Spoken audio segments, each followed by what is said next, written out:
మనిషి ఉన్నప్పుడే కాదు, మనిషి లేనప్పుడు కూడా కింద టీం వర్క్ చేస్తే ఆ టీం మనకి యాడ్ అవుతుంది అనే ఒక విషయం నేను అందరికీ కూడా తెలుసు. ఎస్ఆర్నో అవునే కదా. ఈరోజు రేవతి చెల్లి వాస్తవానికి గురించి కొద్ది మాట మీకు చెప్తే మీకు తెలిసిందని చెప్తున్నాను. సో ఈ చెల్లి పేరు రేవతి. మాకు సేఫ్ షాప్ లో పరిచయం అంటే ఎట్లా పరిచయం అంటే ఆర్పి సార్ ఆర్పి అని ఒక వ్యక్తి ఉన్నాడు, పులిదిత్తి రత్నం. ఆయన 3 ఫీట్ చేసుకున్నాడట. మళ్ళీ వచ్చి మాట్లాడవచ్చు, ఆమె కూడా ఒక నిమిషం మాట్లాడిస్తాము. 3 ఫీట్ చేసే ప్రాసెస్ లో వాళ్ళ హస్బెండ్ ఒకసారి రవీంద్ర సార్ బిగ్ క్లాస్ ఆయన కోసం ఈయన ఎవరితో ప్లాన్ చేద్దాం ఈయన విన్నాడు. విని ఇమీడియట్ గా ఇది నాకు కావాలి, నా మావిడ కూడా నేను తీసుకెళ్తాను అని చెప్పి ఇంటికి తీసుకెళ్లి ప్లాన్ చెప్పించేసి ఇమీడియట్ గా జాయిన్ అయిపోయారు. పని చేస్తున్న ప్రాసెస్ లో ఒక రోజు నేను కూడా అమరావతి ఫీల్డ్కి వెళ్ళాను. శ్రీనివాస్ గారికి చెప్పాను వాళ్ళకే ఫీల్డ్ వర్క్. రవి సార్ నేను ఎదురైనా అప్పుడు రవి సార్ కూడా ఫీల్డ్ వర్క్ చేస్తాను. గురుజీ మిమ్మల్ని వచ్చి కలుస్తా గురుజీ అన్నాడు. సరే టైగర్ వచ్చి కలువు అని చెప్పేసి మాట్లాడాము. ఆ రోజు మాట్లాడాము. తర్వాత బోడీ సార్ ఏం తీసుకున్నారంటే ఆయన హాస్పిటల్లో పోస్ట్ మార్టం చేసుకున్నాడు. హాస్పిటల్లో డాక్టర్ గారు చేయలేదు గురుజీ, మీరు రండి మాట్లాడతాకన్నాడు. నేను హాస్పిటల్లో డాక్టర్ గారిని కలిసి మాట్లాడుతున్నాను. సార్ మీరు వర్క్ చేయండి సార్, వర్క్ చేయండి అని. ఈలోపు డాక్టర్ గారు సడన్ గా వెళ్ళిపోయాడు. ఎక్కడికి ఏదో పేషెంట్ వచ్చాడు, సగం ఎమర్జెన్సీ అన్నాడు. నేను మామూలు ఎవరో పేషెంట్ అనుకున్నా. తీరా చూస్తే రవీంద్ర సార్ యాక్సిడెంట్ అయ్యి అక్కడ వచ్చాడు. షాక్. నేను ఆ శ్వాసంగా నేను హాస్పిటల్కే సాధారణంగా వెళ్ళను. ఆ రోజు ఏదో డాక్టర్ గారు అట్లా ఇట్లా ఫాలోఅప్ లేదా మోటివేషన్ చేయాలని వెళ్ళిందని వెళ్ళా. చూశాను ఆ వ్యక్తిని. అరే ఒక గంట ముందు మంచిగా మాట్లాడిన వ్యక్తి సడన్ గా అట్లా ఆ ప్రాబ్లం లో ఉంటాడని ఎవరు కూడా ఊహించలేదు. ఆయన ఎలక్ట్రికల్ వర్క్ చేస్తూ సడన్ గా ఏదో పని మీద వెళ్తూ బైక్ మీద పోతూ ఒక రాయి స్కిడ్ అయిపోయి వెళ్ళి బరిపడ్డు ఏదో కుమ్మటానికి వచ్చేలకే ఆ రాయి ఏదో తగిలిపోయి తనకి దెబ్బ తగిలి ఆ విధంగా హాస్పిటల్లో ఒక 1 వీక్ పాటు ఉన్నాడు. తర్వాత ఆయన మన మధ్యలో లేకుండా కూడా పోయాడు. కానీ వాళ్ళ ఫ్యామిలీకి, ఆ చెల్లికి, వాళ్ళిద్దరు ఆడపిల్లలకి ఒక మంచి సేఫ్ షాప్ ఫ్యామిలీని ఒక అన్నలాగా తమ్ముళ్లాగా మనందరిని ఇచ్చి ఆయన వెళ్ళడం జరిగింది అనమాట. ఈరోజు ఆయన లేకపోయినా ఆయన ఆశయం నిలబడి ఆ చెల్లి ఈ రోజు ర్యాంక్ 3 తీసుకోవడం జరుగుతుంది అనమాట. బిగ్ క్లాస్ బిగ్ క్లాస్ తో కాలేజీ ఆహ్వానించబడి ర్యాంక్ చెల్లి కోసం బిగ్ క్లాస్ వెల్కమ్ అయ్యా. బిగ్ క్లాస్ శివంగివే తలవంచే మగ జాతినికే నీ త్యాగమే గుర్తించగా సహో అంటూ మొక్కరున్నదా కానీ నీ హాసం రాసం వేషం రోషం గర్వించేలా దేశమే ఏరై పారై తీరై ఏరి పారై తీరాలన్నీ వల్ల కాదనున్న వాళ్ళ నోళ్ళ గూడించాలిక కోరే భవి గట్టి బాట వెయ్యి.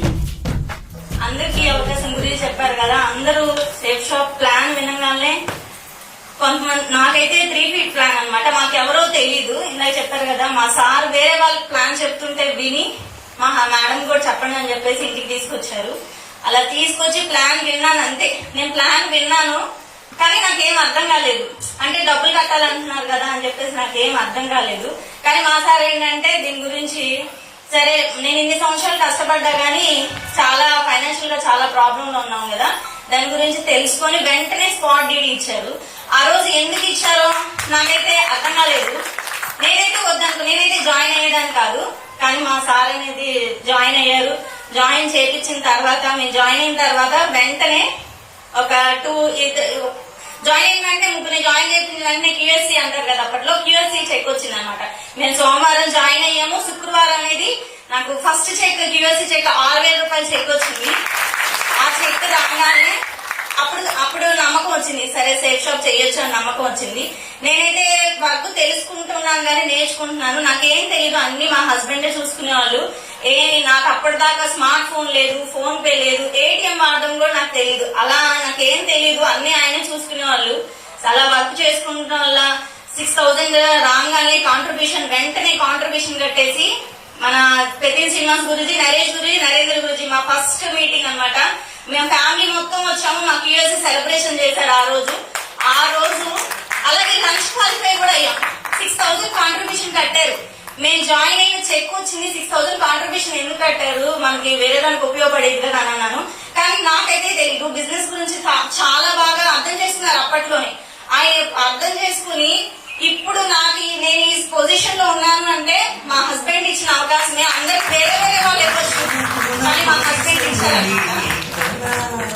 నాకేం తెలియదు. మా హస్బెండ్ యాక్సిడెంట్ ఇదే రోజుల్లో జూన్ 2023 జూన్ 10th మా సార్కి యాక్సిడెంట్ అయింది. జూన్ 14 ఇవాళ కూడా ఈ రోజుల్లో యాక్సిడెంట్ అయ్యి హాస్పిటల్లో ఉన్నాం. జూన్ 17 ఆయన చనిపోయారు. నాకైతే ఏం అర్థం కాలేదు.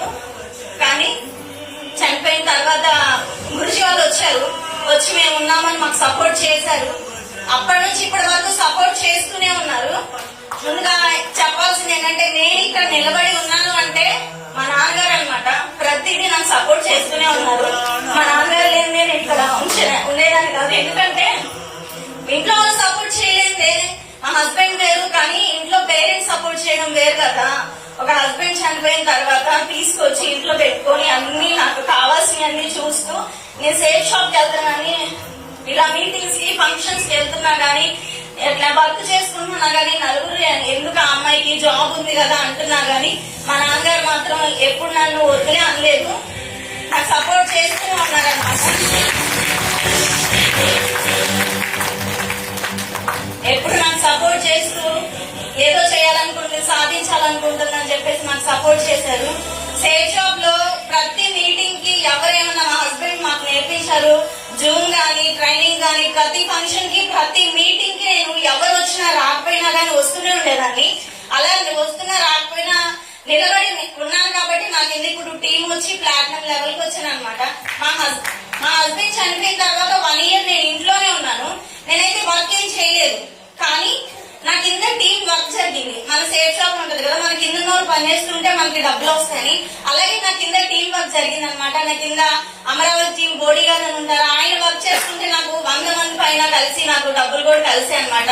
అలా నాకు మన సేఫ్ షాప్ లో ప్రతి ఒక్కళ్ళు టీం వర్క్ అనేది జరుగుతుంది కాబట్టి 100% ఫంక్షన్స్ కి, ట్రైనింగ్స్ కి ప్రాబ్లమ్స్ వచ్చినాయి. ప్రాబ్లమ్స్ అనేవి రాకుండా ఉండలేదు. గురుజీ ఎప్పుడు చెప్తుంటారు, చిన్న గురుజీ, ప్రాబ్లమ్స్ అనేవి మనం ప్రాసెస్ లాగా ఫీల్ అవ్వాలమ్మా.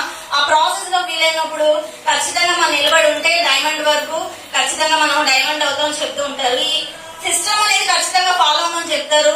బయట ఏమవుతుందంటే మనకి ఏమైనా ప్రాబ్లం వస్తే ఇక్కడ ఏం చెప్తారంటే up line, down line, egos అయినా వస్తే ఏమైనా ప్రాబ్లం వస్తే మీరు వెళ్ళి మాట్లాడుకోండి. మాట్లాడితే మీరు ప్రాబ్లం సాల్వ్ అయితే మీరు అందరు కలిసి పని చేసుకోవచ్చు అంటారు. కానీ బయట మనకి ఏదైనా ప్రాబ్లం వస్తే ఏం చెప్తారంటే వాళ్ళు మాట్లాడేది, వీళ్ళు మాట్లాడేదని మనం రెచ్చగొట్టి మనం వెనక్కి తగ్గిపోతాం, మనం అక్కడ సక్సెస్ అవ్వలేం. కానీ ఇక్కడ అలా కాదనమాట. మనం ఇక్కడ మోరల్ వాల్యూస్ నేర్చుకుంటూ ఖచ్చితంగా సక్సెస్ అవ్వచ్చు. మనం అనేది నిలబడి ఉంటే ఖచ్చితంగా సక్సెస్ అని వచ్చింది. గురుజీ నేనైతే చెప్తున్నాను, గురుజీ మా హస్బెండ్ డ్రీమ్ ఏంటంటే డైమండ్ అవ్వాలని. మా పిల్లలు ఎప్పుడూ అంటున్నారు. ఆయన ఉన్నప్పుడే మేము డైమండ్ అని ఆ పొజిషన్ ని మేము ఎప్పుడో ఫస్ట్ టైం దిశకి వెళ్ళినప్పుడే, దిశలో లాస్ట్ లో అనుకుంటూ ఉంటాం. లాస్ట్ లో సబ్ కాన్షియస్ మైండ్ అని చెప్పినప్పుడు మనల్ని కళ్ళు మూసుకొని చెప్తారు కదా, మీరు డైమండ్ గా ఊహించుకోండి అని చెప్పినప్పుడే నేను మా హస్బెండ్ ని డైమండ్ గా ఊహించేసుకున్నాను. కానీ ఎప్పుడు అంటూ ఉండేవాళ్ళు, నువ్వు డైమండ్ గురించి వాళ్ళు చెప్తూ ఉండాలి. మా మేడం ని మంచి పొజిషన్ నుంచి వెళ్ళి డైమండ్ లెవెల్ కనలేదు. తను నేను ఊహించుకున్నాను డైమండ్ గా, తను నన్ను ఊహించుకున్నారు డైమండ్ గా. ఆ డ్రీమ్ అని మా పిల్లలకి నాకు ఉంది. ఖచ్చితంగా ఎన్ని ప్రాబ్లమ్స్ వచ్చినా సరే నిలబడి సేఫ్ షాప్ చేస్తాను. ఖచ్చితంగా మా పిల్లలకి మంచి లైఫ్ ఇస్తాను.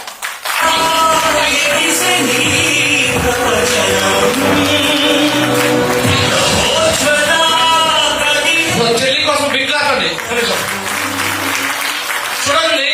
వీళ్ళ హస్బెండ్ అండి బిజినెస్ బిగినింగ్ లో నాకు బాగా గుర్తుంది. స్వామిదాస్ గారికి, శ్రీనివాస్ గారికి నాకు చెప్పి అమరావతిలో వెన్యూ హాల్ ఓపెన్ చేశాడు. ఫ్రెషర్ లెవెల్ లో వెన్యూ హాల్ ఓపెన్ చేశాడు. బిగ్గారండి ఆయన డ్రీమ్. ఫ్రెషర్ లెవెల్ లోనే మాకు ఇక్కడ గోదావరి దాకా మేము రాలేకపోతున్నాం గురుజీ, మాకు ఇక్కడ కావాలని ఆయన మరి ఖర్చు పెట్టాడు. ఏం చేశాడో నాకే తెలియదు, కానీ ఆ వెన్యూ హాల్ ఓపెనింగ్ కూడా నన్నే పిలిచారు. బిగ్లా ఒకప్పుడు పడింది కష్టం ఎక్కడికి పోతుంటారు కదా, అలా కష్టపడ్డాడు. ఆ హస్బెండ్ ఈ రోజు లేకపోయినా సరే అంత మంచి లెజెండ్ లీడర్స్ ఉన్నారు. చిలక బోడీ సార్ ఒకరు వచ్చాడు. బోడీ సార్ బిగ్లా గోల్డ్ లీడర్. ఒక రకంగా బోడీ సార్ బ్యాక్ బోర్డ్ అనమాట. బోడీ సార్ గురించి కూడా హస్బెండ్ చెప్తూ ఒక వీడియోలో స్వామిదాస్ గారు ర్యాంక్ అనేది సెలబ్రేషన్ చేస్తే ఆయన అప్పుడు బ్రతికే ఉన్నాడు. ఆ వీడియో చెప్తున్నాడు, నా ప్రాణ స్నేహితుడు నాకు బోడియా అని చెప్పాడు. నిజంగా కొంతమంది వదిలేసి వెళ్ళిపోతారు down lines. But body sir కూడా ఈ రోజు రేవతి చెల్లి కోసం సపోర్ట్ గా నిలబడ్డాడు. ఒక లెగ్ లో ఎక్సలెంట్ గా వచ్చింది.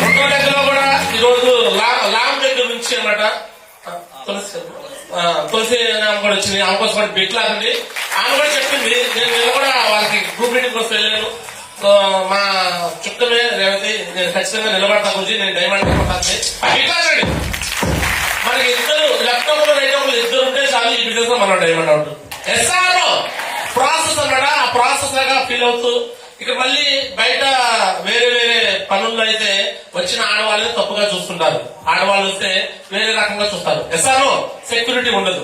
బట్ సేఫ్ షాప్ లో ఎవరు వచ్చినా ప్రతి ఆడవాళ్ళని ఒక అక్కలాగా చెల్లిలాగా పలకరిస్తాము, అలానే చూస్తాం. ఎస్ఆర్ ఇంకా మన టీంలో ఇంకా ఎక్కువగా స్ట్రాంగ్ గా చూస్తాం. ఎస్ఆర్ అవునే కదా. సో ఈ రోజు హస్బెండ్ లేకపోయినా సరే వర్క్ చేసుకుంటూ ప్లాటినం అంటే వాళ్ళ హస్బెండ్ చనిపోయింది ర్యాంక్ 1 అప్పుడు. ర్యాంక్ 1 అప్పుడు చనిపోయింది. ఇప్పుడు ర్యాంక్ 3 దాకా వచ్చింది. త్వరలో ర్యాంక్ 4 ర్యాంక్ 5 అందరికొస్తుంది. దుద్ది లత మెడలాగా డైమండ్ కూడా ఆ చెల్లి